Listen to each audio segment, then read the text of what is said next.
And what's your most memorable or your best experience, your coolest experience with bats, Oh boy.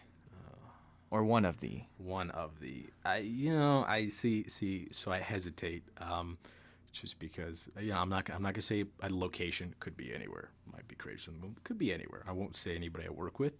Could have been a wildlife biologist. You never know.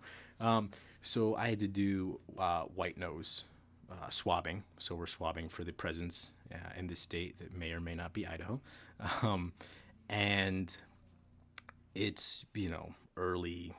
I mean, it's winter time, but we're in, was it April probably? Still a lot of ice in the caves. Things are a little slippery.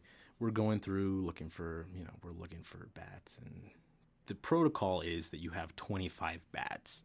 So you want 25 samples to send off, and they're going to analyze them.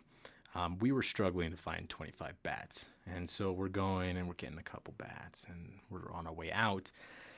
And I noticed that there was a cluster of like 3 bats on the ceiling. Ceiling was probably, 10, 12 feet up in the air. I wanted those bats. So my partner, I decided was the obvious option to get on my shoulders. And then I lifted them up.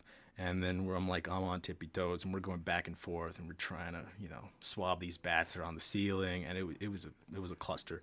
But it worked. We got the swabs, we got the samples, and there was no white nose found, so that was great. So it was well worth it. Yeah, it was definitely worth it. There certainly would have been some talks about safety, but you have to do a risk assessment.